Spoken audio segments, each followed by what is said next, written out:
Hi, this is James from Tabletop Gaming Guild, and today we're going to learn how to play Mysticana, a Foundation deck system. Now, this here is going to be a game by Button Shy, where you can play multiple different games with just 18 cards, which I think is really cool. Now, I will bring up that this is a prototype game, so some of these rules and stuff would be subject to change, but I just want to give you a general idea how each of these three games that come with the base game play. Now, there's going to be other games that you could play with this system, but these are the three that come with the base game, and I'm going to show you how to play those now. So let's go ahead down to the table here. I'm going to show you how to play Mysticana, a Foundation deck system game.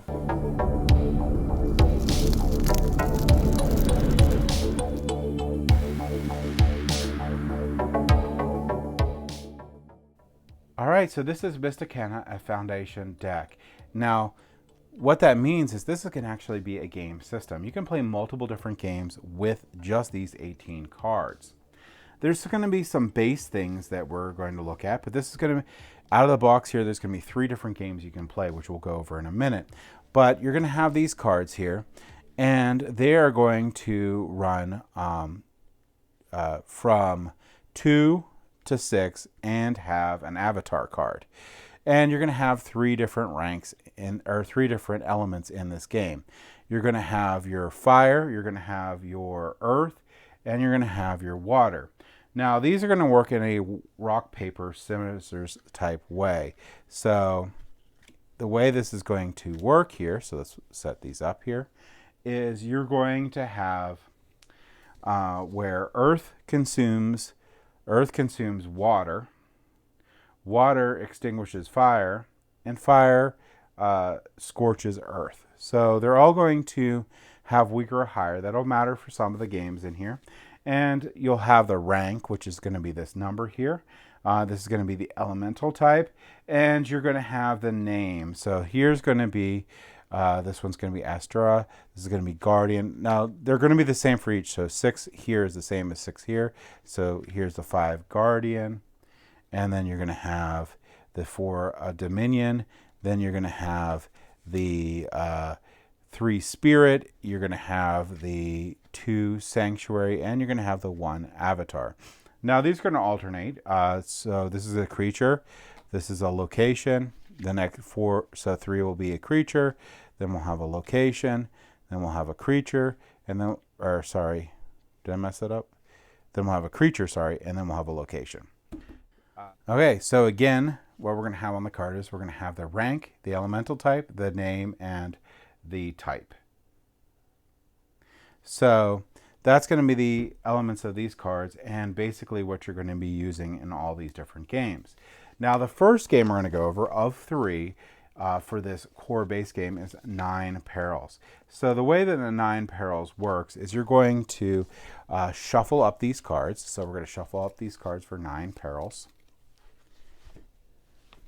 And we're going to deal out 9 cards. So you'll have 9 cards left because it's an 18 card deck, and you'll have 9 cards face down.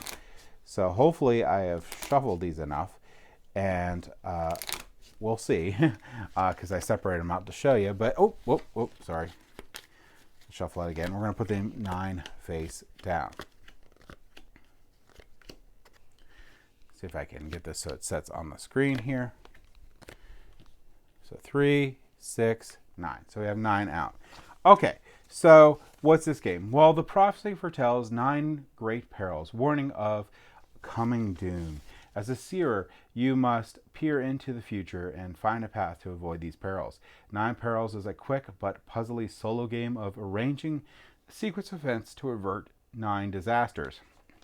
So, setup's pretty easy. Like I said, you just shuffle up, you put 9 face down, you have a deck of 9 here. Now, you're going to pick the difficulty of the game. You can have the beginner game where you're going to be drawing 3 cards. You can have a novice game of 2 cards where you're drawing 2 cards, and a seer game, which is the most difficult, where you only have 1 card. So what are you going to be doing in this game? Well, let's say we have our 3 cards. We have our 3 cards in our hand here. So what we're going to be doing is we're going to peer into the future by flipping any face down peril card face up. So I could pick any one I want here, and I'm going to put it face up. So right here I have an avatar.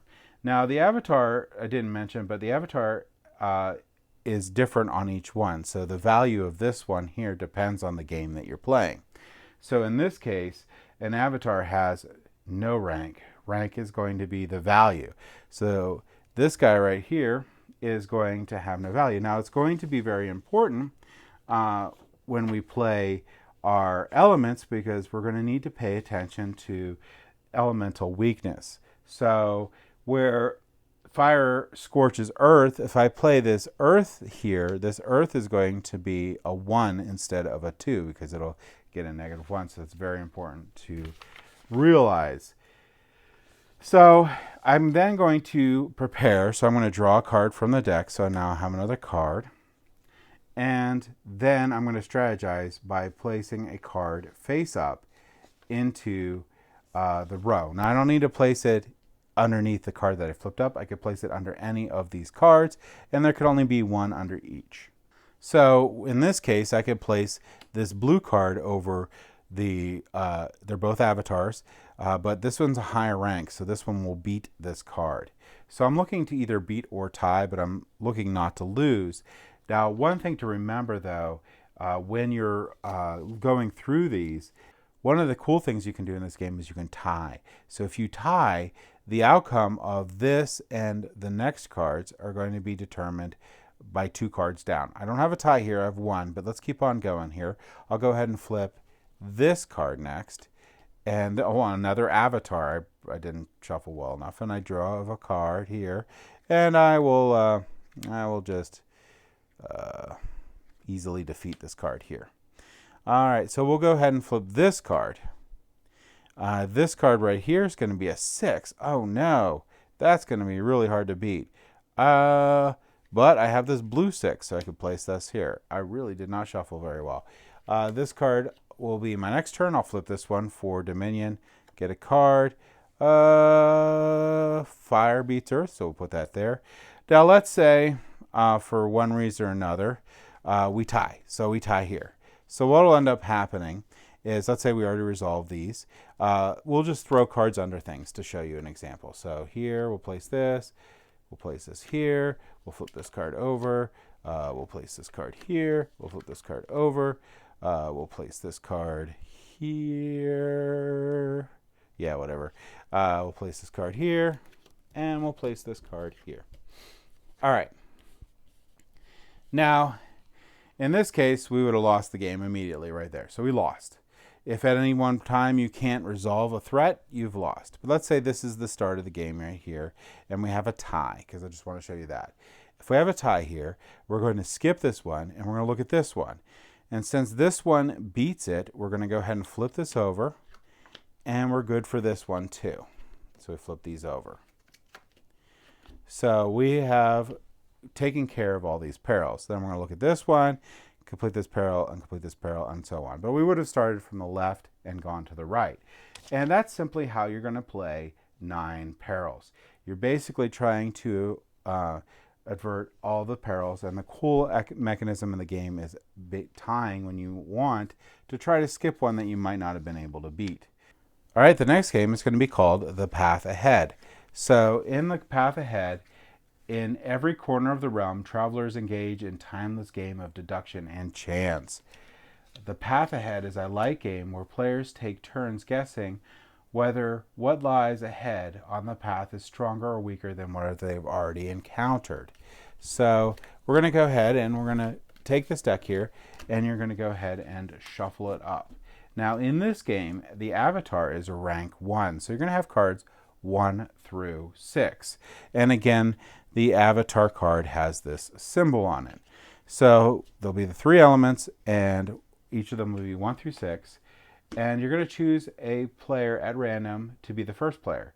The gameplay takes over multiple matches until the end of the game is triggered. Starting a match, shuffle the deck and draw 1 card and place it face up in the discard pile next to the deck. So we're going to go ahead, and that's going to be our fire card there. Until the end of the match, players continue clockwise, with each player taking a turn as follows. The current player must guess whether they believe the next card will be stronger or weaker than the current top card of the deck. Stronger, same element but higher rank, or any card of the stronger element. Weaker, same element but lower rank, or any card of the weaker element. Reveal the next card and place it on top of the discard pile, so all previous cards are covered. If the player guessed correctly, their turn ends. If the player guessed incorrectly, they gain the consequences, then their turn ends. The next player clockwise takes their turn. So basically flip this card over. It is higher. So if I would have said stronger, I would have been good because 5 is stronger, or is a higher number than 2. And it's not a different element. So again, the elements are going to be resolved in the game this way. Earth consumes water, so earth beats water. Fire beats earth. Water beats fire. So that's how that works. Now, what happens when you do consequences? If a player must take a consequence card, they choose to either take the top card of the discard pile or the top card of the deck. Place it face down in front of them. Players may look at their own consequence cards at any time.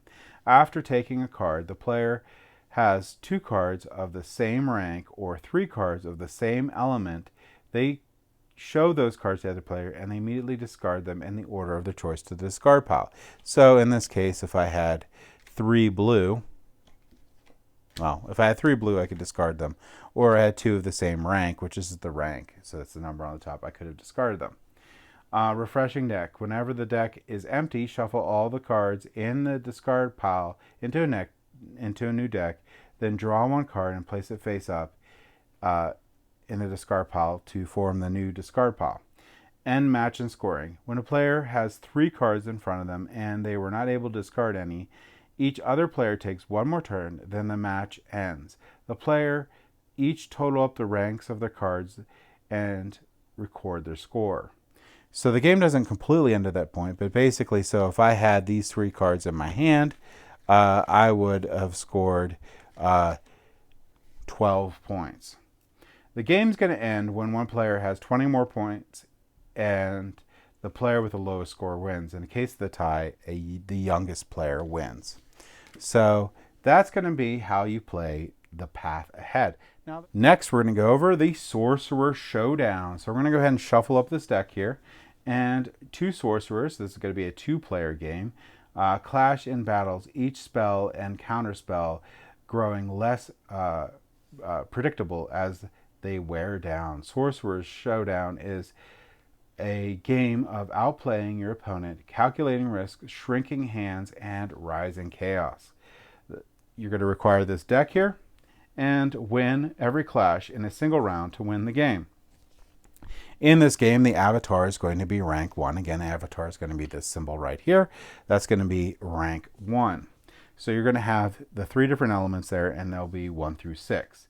All right, so set up for the game, and you're going to deal out 8 cards to each player and set aside the unseen cards. So I'm going to go ahead and deal out 8 cards to each player. So each player is going to get 8 of these.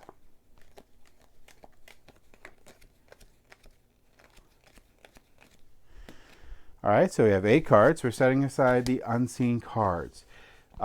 So prepare. Both players are going to examine their cards and set 2 of them aside. So I'm going to take a look at my cards here, and I'm going to go ahead and set 2 of them aside. So you'll see better which ones you'll set aside later on, but I'm going to go ahead and get rid of these 2 red. And my opponent here is just going to randomly get rid of 2, which is the worst strategy in the world, but we're going to do this just to show you. All right, so next you're going to cast a spell. The non-dealer starts by playing any card from their hand to start a clash. So I'm going to go ahead and place any card that I want to start the clash. And I'm going to go ahead and start off with this 3 here. The counter spell. The player then plays a card as well, playing the card of the same element if possible, but if not, playing any card they wish. After both cards are played, the clash is resolved as following. If both cards have the same elemental value, so let's say I'm going to play this 4. Whoever had the highest elemental value is going to win, so in this case, this player would win. Otherwise, if they have different elemental values, the elemental with the stronger element wins. So water there, if we remember our little chart here, water extinguishes fire. So if the opponent would have played fire, the water would have won. But if they play earth, the earth would beat the water. So in this game, it's important to know that the rank doesn't matter. It's just going to be, if they're not the same, it's going to be which one's the stronger element.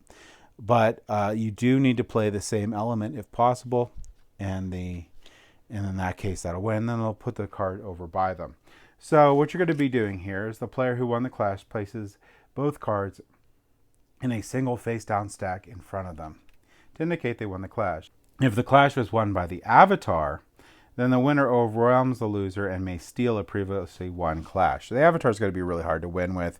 Normally, you're going to do it by elemental difference, but the avatar, because the avatar is only really worth one, so you can gain one of the lost tricks from an opponent if you win with the avatar. You're going to continue. The player who won the clash starts the next one. A round end. When both players' hands are empty, the round ends. At the end of the round, if a player has won all the clashes, that player wins the game. If not, a new round will be started. All right, to start a new round, basically what you're going to do is you're going to shuffle up all these cards, and you're going to deal out one less card than the previous round. So after the first round, you're going to deal out 7 cards. If you have another round after that, you're going to deal out 6, and so on until someone has won all of the tricks or all of the clashes of that round. And that's going to be how you play Sorcerer Showdown.